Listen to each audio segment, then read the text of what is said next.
नमस्कार, स्वागत है आपका पंजाब केसरी के फेसबुक लाइव पेज पर। मैं हूं पवन राठी। इस सोनीपत के रेलवे स्टेशन पर हम पहुंचे हैं।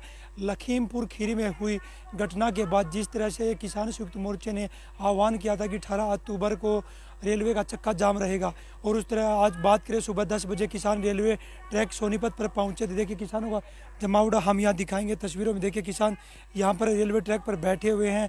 सुबह 10 बजे किसान यहाँ पहुंचे थे और शाम के 4 बजे तक देश भर में रेलवे का चक्का जाम रहेगा। और वहीं किसान नेताओं ने कहा जिस तरह से अजय मिश्रा ने अभी तक इस्तीफा नहीं दिया है और ना ही गिरफ्तारी दी है, उसको लेकर ये रेलवे का चक्का जाम यहाँ पर किया गया है। और किसानों की मांग है जो लखीमपुर खीरी में हुई ई घटना के बाद जो दोषी हैं उनको उसमें सज़ा मिले, उसको लेकर आज जो रेलवे का चक्का जाम है। हमारे साथ किसान संयुक्त मोर्चे के नेता, उनसे बातचीत करेंगे किस तरह से जो आज का रेलवे का जो चक्का जाम था उसका आह्वान किया गया था।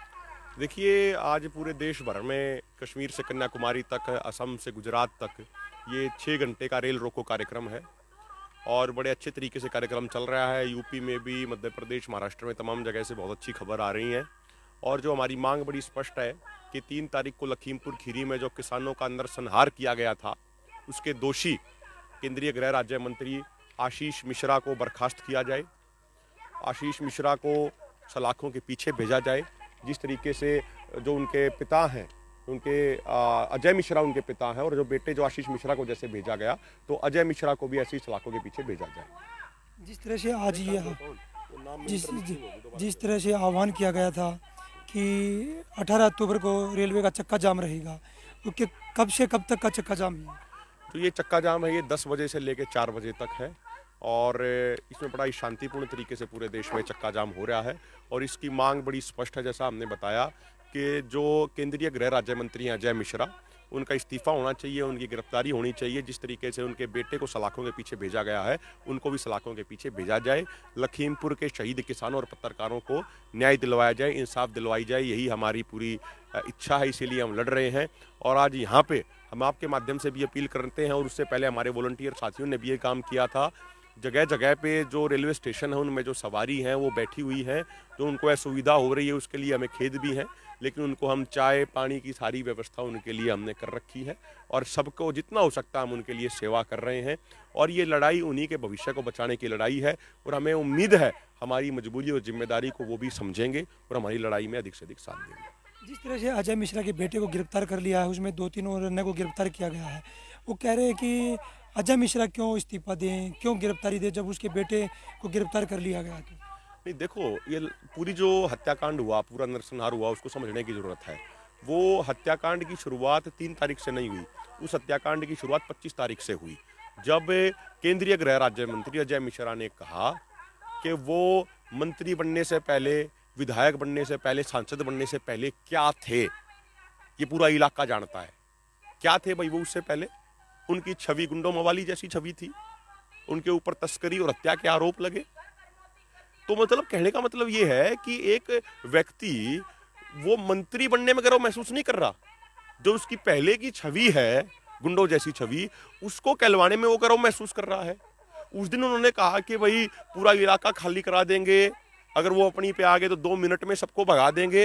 अरे भाई, आप कौन होते हो भगाने वाले? वहां पे हरियाणा पंजाब के किसानों ने मेहनत करके जंगलों को आबाद किया है, वो जमीनें उन्होंने अपनी खून पसीने की कमाई से खरीदी हैं। आप कौन हो, भगा दोगे? ये भारत देश है, ये देश किसी के बाप की बापूती नहीं है। यहाँ पे किसान मजदूरों का खून लगा है इस भारत को आजाद कराने में और भारत को बनाने में। इस तरीके से नहीं, गुंडागर्दी नहीं चलने दी जाएगी। यहाँ पे बाबा साहिब अम्बेडकर का संविधान चलता है, यहाँ पे कानून चलता है, यहाँ पे जो पूरी न्याय व्यवस्था, कानून व्यवस्था है, संविधान व्यवस्था है, उसकी चलती है, किसी एक व्यक्ति की नहीं चलती। तो ये ख्वाब देखना वे छोड़ दें कि जमीन खाली करा देंगे, जगह खाली करा देंगे। कोई जमीन हमसे कोई खाली नहीं करा सकता, हमारी जमीन हमारे पास रहेगी। अभिमन्यु जी, जिस तरह से अगर अजय मिश्रा इस्तीफा नहीं देते हैं, ना उनकी गिरफ्तारी होती है, आगे की रणनीति किसान संयुक्त मोर्चे की क्या रहेगी? देखो, अभी पूरे देश भर में, भारत के 6.5 लाख गाँव में हम उन शहीद किसानों के अस्थि कलश लेके जा रहे हैं, किसानों के साथ साथ एक पत्रकार के भी। और उस अस्थि कलश को तमाम गाँव में लेके जाया जाएगा। वहाँ पे लोगों को ये बताया जाएगा कि जो लोग आज सत्ता में बैठे हैं, ये वो लोग हैं जिन्होंने हमारे और आपके भाइयों को इस तरीके से, नृशंस तरीके से, निर्मम तरीके से हत्या की। ये बातें हम पूरे देश में बताएंगे। इनकी जो काली करतूतें हैं सत्ता में बैठे हुए लोगों की, इनके बारे में पूरे देश को हम जागरूक करेंगे और तब फिर पूरा देश मन बनाएगा, इनके खिलाफ फैसला लेगा और इनको सत्ता से बाहर जाना पड़ेगा। अभिमन्यु जी, बात करें संयुक्त मोर्चे की, किसान संयुक्त मोर्चे की, उसमें आप भी हो, और जो सिंगू बॉर्डर पर घटना हुई है उसको किस तरह देखते हो? देखिए, बड़ी दुखद घटना है, वो घटना नहीं होनी चाहिए थी। उस घटना के दो पहलू हैं, दो मुद्दे हैं। पहला ये है कि कुछ भी हो जाए, लेकिन किसी भी व्यक्ति को कानून अपने हाथ में लेने का अधिकार नहीं है। कोई भी व्यक्ति कानून अपने हाथ में नहीं ले सकता। यदि कोई लेगा तो फिर कानून अपने अनुसार कार्रवाई भी करेगा। इस पूरे हत्या के मामले में 4 लोग गिरफ्तार हो चुके हैं, कानूनी कार्रवाई उनके ऊपर होगी और होनी भी चाहिए। दूसरा एक पहलू ये भी है कि भाई जो सरबलोह ग्रंथ की बेअदबी का जो आरोप लगा है, वो कोई छोटा मोटा आरोप नहीं है, वो बड़ा गंभीर आरोप है। उसकी भी जांच होनी चाहिए। जो लखबीर सिंह मृतक हैं, उनकी बहन का बयान आया, आप पढ़िए, परसों अखबार में वो छपा है। उन्होंने बताया कि किस तरीके से पिछले 15-20 दिनों से कोई संधू नाम का व्यक्ति उनके भाई से बात कर रहा था और जब उसका फ़ोन आता था तो वो लखबीर सिंह सबको घर के बाहर भेज देते थे और बात करने के बाद कहते थे कि अब उसके बड़े लोगों से पहचान हो गई, अब उसकी पहुंच बहुत दूर तक हो गई है। उसके बाद उनके गांव में एक शादी होती है, उसके बाद निहंग कपड़े पहने हुआ एक व्यक्ति उनको उस गांव से लेके जाया जाता है और वो सिंगू बॉर्डर पे आ जाते हैं। और महत्वपूर्ण बात यह है, उनकी बहन ने भी बोला, उनके गांव के सरपंच ने भी बोला कि उसकी जेब में तो 100 रुपए तक भी नहीं थे, वो कभी अमृतसर भी नहीं गया था, वो तो दिहाड़ी करता था। तो उसको सिंगू बॉर्डर कौन लेके आया जिसको अमृतसर तक का रास्ता मालूम नहीं था? तो हमें ऐसा लगता है कि इसके पीछे कोई गहरा षड्यंत्र है। वो कौन सी ताकतें हैं, उनकी जांच होनी चाहिए, उनके बारे में पता लगना चाहिए। हाँ, साथ में दोबारा यही रिपीट करें, कुछ भी हो जाए, लेकिन किसी भी व्यक्ति को कानून अपने हाथ में लेने का अधिकार नहीं है। हम कानून को मानने वाले, हम संविधान को मानने वाले हैं, हम गांधी के सर्वधर्म समभाव को मानने वाले हैं, जो कहता है कि हर धर्म का बराबर सम्मान किया जाएगा। ये अधिकार भी किसी व्यक्ति को नहीं है कि वो किसी ग्रंथ का अपमान करे। कल जिस तरह से निहंग जत्थे ने एक प्रेस वार्ता की है, उसमें कहा है जब कानून की बात संयुक्त मोर्चा करता है तो सुप्रीम कोर्ट ने 2 साल के लिए स्टे किया है इन तीनों कृषि कानूनों को, उसको क्यों नहीं मानते फिर किसान संयुक्त मोर्चा? देखिए, जो ये बात है, अब मैंने वो पीसी सुनी नहीं, लेकिन जैसा आप कह रहे हैं, मैं आपके सवाल का जवाब देता हूं कि भाई सुप्रीम कोर्ट ने तो स्टे कर दिया, आप मानते क्यों नहीं हो? मंडी में चलो, सरकार तो ये कह रही है कि एमएसपी था, एमएसपी है और एमएसपी रहेगा। बाजरा जिसका एमएसपी 2250 रुपया प्रति क्विंटल है, वो 1100 रुपये में बिक रहा है, नहीं बिक रहा? आप मंडी में जाके देखिए ना। सरकार ने कहा कि हम 600 रुपये भावांतर भरपाई योजना के तहत देंगे, ये कहा ना, लेकिन अब किसानों को क्या मैसेज भेजे जा रहे हैं कि जब आपका सत्यापन करवाया गया तो आपके खेत में बाजरा नहीं, आपके खेत में कपास की फसल मिली, आपके खेत में धान की फसल मिली। अरे जब पंजीकरण हुआ, जब बाजरे का हो रखा है, अब वो 600 रुपया प्रति क्विंटल ना देना पड़े, इसीलिए वो बदलवा रहे हैं। और हम आज ये कह रहे हैं, वो 500 करोड़ रुपए जो भावांतर भरपाई योजना के लिए दिए गए हैं ना, वो 500 करोड़ रुपए का बड़ा घोटाला होने वाला है। पहले हरियाणा की जनता को हम सचेत कर रहे हैं, ये सरकार उसका घोटाला करेगी। दूसरी बात आप देखिए, जो इन्होंने क्या किया गेहूं की खरीद के दौरान, बारदाना नहीं दिया, हरियाणा में तमाम मंडियों को बंद करने का प्रयास किया, बारदाना दे दिया तो उठान नहीं होने दी, किसानों को यह मजबूर किया, विवश किया कि आप सीधा साइलोज में लेके जाइए। साइलोज में वहां क्या हुआ कि वो सैंपल लेते थे, 3-3 बार उसमें झाड़ लगाते थे, सैंपल पास हो गया तो ले लिया करते, फेल हो जाता था तो वापस दे देते थे, और दूसरी बार भी सैंपल फेल हो गया तो फिर लेते ही नहीं थे। और वहां पे 1975 जिसका एमएसपी था, रुपए कितने दिए उन्होंने? 1964 रुपया 52 पैसे, 10 रुपये 48 पैसा प्रति क्विंटल कहां गए भाई? तो ये कानून ग्राउंड पे लागू नहीं है, तो ये क्या है?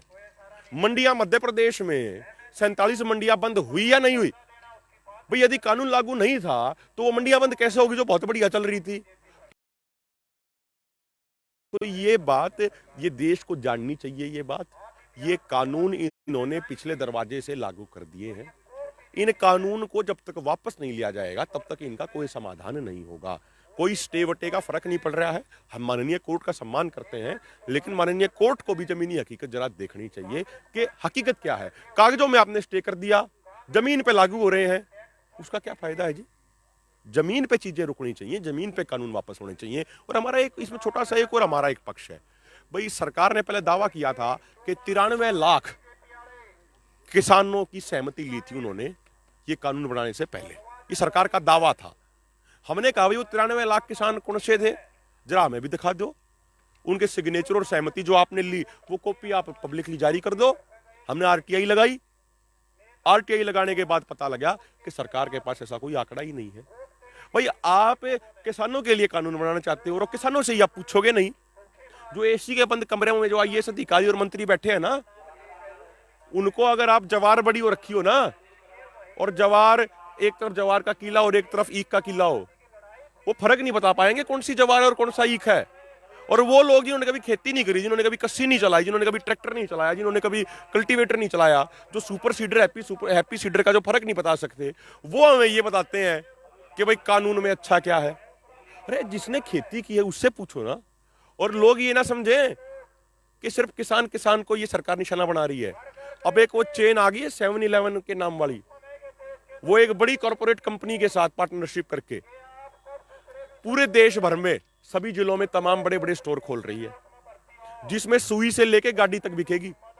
और वो शुरुआत में जियो की तरह बाहरी दुकानों के मुकाबले 2 रुपए सस्ता सामान बेचेंगे, और जब 1-2 साल में अपने छोटे व्यापारी किराना वाले भाइयों की दुकान बंद हो जाएगी, उसके बाद वो अपना असली रूप दिखाएंगे। इसलिए लड़ाई सबकी है, सबको एकजुट होना है।